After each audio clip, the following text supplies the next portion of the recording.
banso ba kozali kolanda ngai ezali nga bino mama Charlotte naza na esengo mingi ya kobema na ndako na bino mokozi na lola leka na kopambola bino. Vraiment merci na ba commentaire nasali pour ces 2 semaines naza na tie émission sikate. Donc moi misala ebele mama Charlotte asalaka nde na encourage ba mani surtout kende koluka musala osala. Donc moi mikolo musala eza mo ebele donc yango wana nazu vraiment tenter ya kosala émission ya sika mpona kosepesa bandako na bino. Mais mama Charlotte azali zambazo batela libota bomma tozana kimia ina komema ya bonala akiselo ko tosala mukona lelo mama Charlotte apesa conseil le dama conseil moko mukuse ezake nzamba bateli yo abateli ngai abateli bandeko ebele ba mingi pe ba moni mukona lelo te nzamba bateli biso tozaki malamu te ko bato baza susute mais ezaka ngolu na e asala kana ba oya lingi tozomi parmi ba o nzamba sali ngolu tokomi presque na fin novembre. Vraiment, tu as na moi mon tokota année ya sika 2021 na ebi ke na ngolu na nzambe na mawaya les sous robomba biso décembre mobimba otema na kokota wezali 2021 sangisa libota na yo na mabondeli sangisa bana na yo sangisa bandeko na mabondeli longwa na ba distraction tutu mikolo yo ya basuka mbula beta mikolo bazala calme osali bilan vie na yo eloko na mabe eloko ni ya malamu esimba kite na vie na yo année oyo. Pour cette année prochaine, au préparer un mot déjà la prière à nous. Pour cette année prochaine, au Simba qui était à nous année prochaine et Simba na mawana nzambe. Koko ta la distraction te mama. Koko ta la ba biloko ma bizanga tinate. Oh mtatena ma vidéo moko boy. Ko kipe biloko wana te. Bima na biloko wana. Oh nini moko boss meto tambula na WhatsApp. Le ba botindela nga ngote. Na lingi na ba distraction wana te. Zala concentré pona ko bombisa. Suka mbula pe les eaux banda pour préparer la prière. Vraiment, na ceux qui na conseil awa, Nzambe bana kopambola bino, sans oublier tout banda kalate na Grâce Maison bo s'abonner. Vraiment, ba jeune fille na ngai belé bo s'abonner na Grâce Maison. Bo partager lien à Grâce Maison na baninga na bino pe ko sunga bato belé.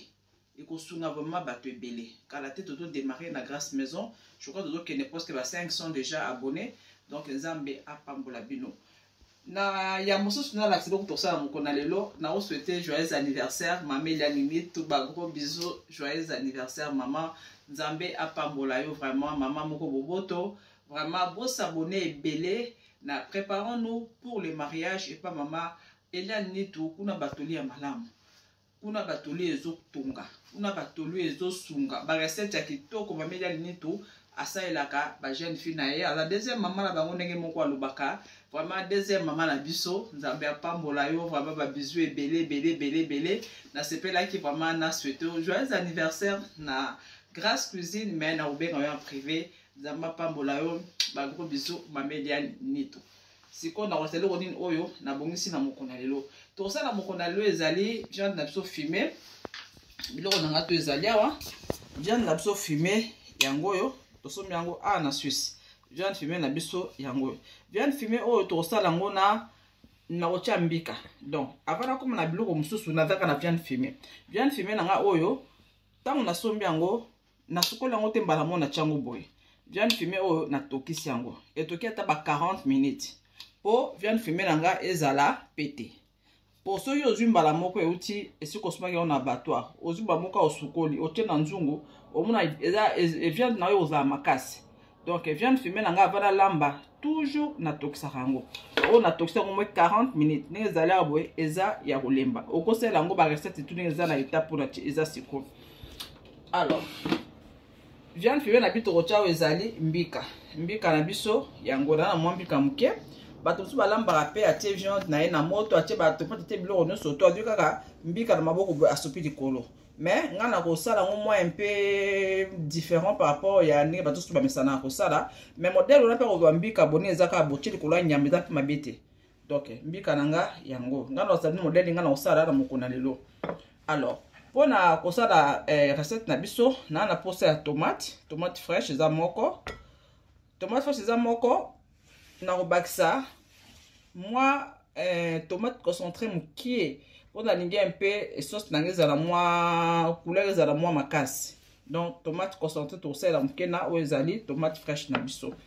Alors, na la pose à ail yango nazo na posa ya ciboulette nanga yango to pe ndembi to pe jeune oignon ka de bolingi na posa ya oignon na posa moi parfum muke ya poivron vert okotia pe rouge okotia pe jaune nga na poni vert na sina expliquer na nga osala mingi poivron vert donc on moi touche muke moi parfum muke ya poivron vert et puis nazo na posa ya noix de muscade yango yo omoni pilipili te lola tie pilipili te et puis nazo la posa ya bouillon na biso ya muke car parce que na viande nanga déjà eza na moi mafuta eza na moi mungwa na kati mafuta na biso yango tokotia pe mafuta moi muke.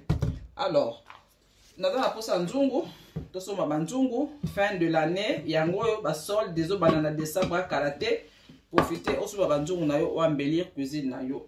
Alors na représenter bino pe lisusu libokalanga na présenter bino libokalanga te na libokalanga na cuisine libokalanga ya muke liboko euti musika do histoire liboko eza vraiment mulai libokalanga yango yo na na cuisine na ngai malgré na sala ba moulinaires malgré na sala ka ba biloko surtout wana ba mixeur mais libokalanga ezalaka na cuisine lelo na osala mbikalanga na kati ya liboka. Alors na kosenga bino bopesa ngai quelques minutes non to comme na quelques minutes te eloko na osala pour quelques minutes pour pesa ngai juste na longola ba poso ya ail nanga na ko mélanger ail na ko mélanger ciboulette na ko mélanger mbika nanga pona finango na liboka et puis na osongela bino dans quelques minutes juste na longola ba poso ba mbi ya ba ail et puis to mélanger ail ciboulette mbika na liboka poto filer bisilanga mo mafuta après to remixer ezali tomate na biso na bino biso wana tozongi déjà na liboka na ngai na tie ail na jeune oignon na tiki yango boye. Alors nazo profiter pour to gagner temps nazo mixer sikoyo eza tomate fraîche na mixer na poivron nanga ail mibale na tie na konika nango oyo ezali mbika ail moko na onika ngona tomate et puis na ndembi etikali ndambo to biloko na chawa na onika ngo sikoyo et puis to ba na recette tanga na onika mbika na no fina mbika nga na liboka déjà nyama nanga ezo toka donc juste quelques minutes encore on a mixé biloko nanga nzungu na biso yango yo mama somba nzungu to ba da sikoyo tali recette na biso tomate nanga na mixé matungulu nanga na kati na on aniki mbika tene na lobi viande na biso yango na tie nanga na nzungu nde na lobi viande nanga déjà ici et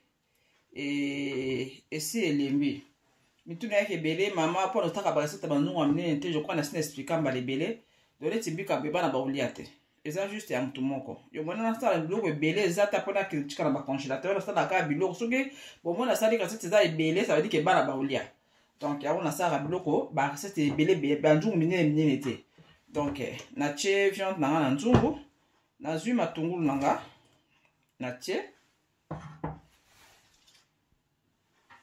awa eza tomate bomona ke daki moko tomate fraîche moko na mixé na ndembi na ail moko et puis na poivron daki 3 morceaux na duka 2 morceaux yango to ça des belé bonne na lobaka tango mixé bloc ebelé et comme et ça la ebelé ça la volume ebelé mais en réalité tomate eza ka moko mbuma moko bomona na ça biso na tie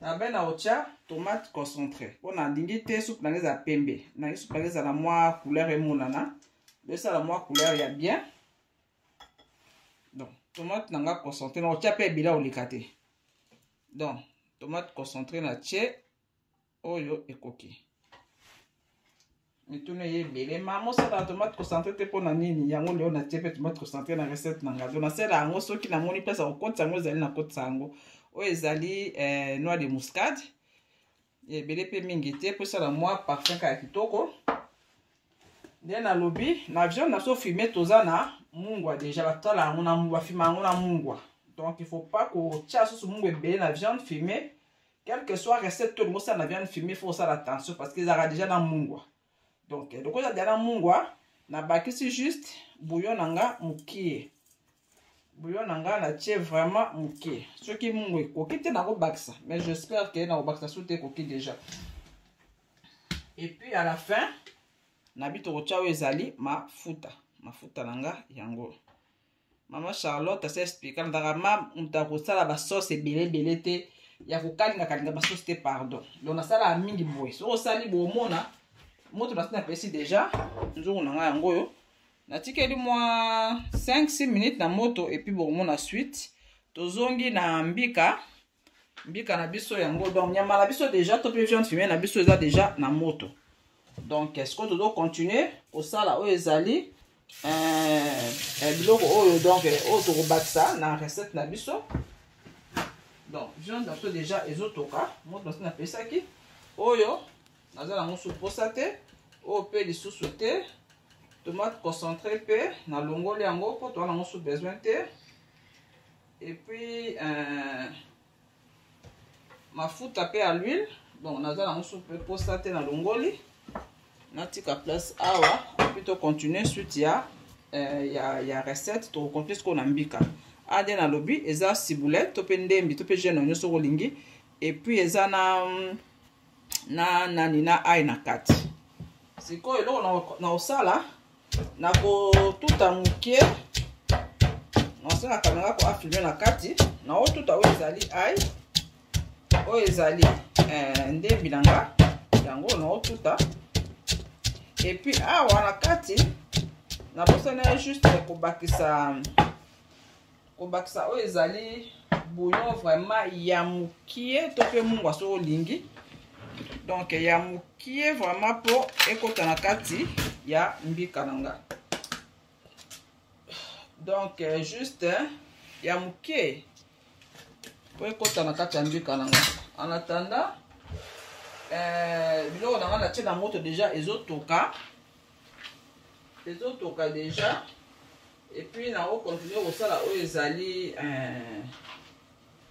ezali mbika na biso nde na lobi na bakisi bouillon ya muke awa na kati ya ai na ngai na ciboulette nanga. Donc yango oyo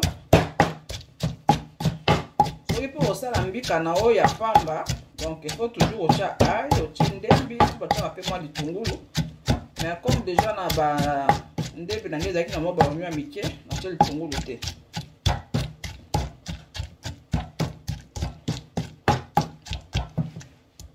Enikami nango makasi te na bakisi oyo ezali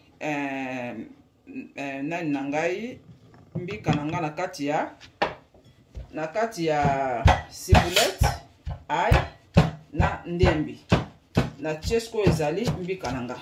Donc et on mélanger et qu'on se mélanger et puis na obala ko fina kaka. Donc nazo sala bofina bala kaka ko fina.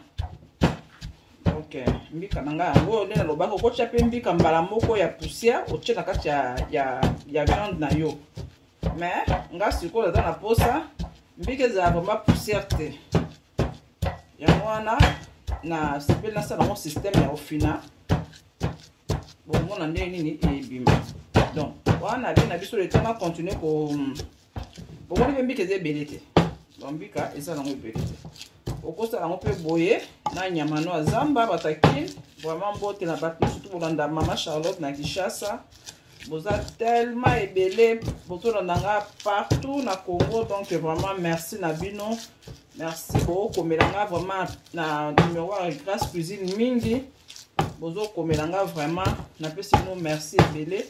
Donc bato RDC mobimba vraiment nzambe apambola bino na soutien na bino pa Maman Charlotte pe pa Grâce Cuisine.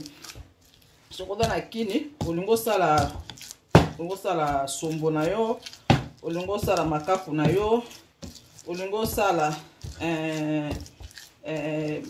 antilope na yo. Donc so osali système oyo osepela mingi.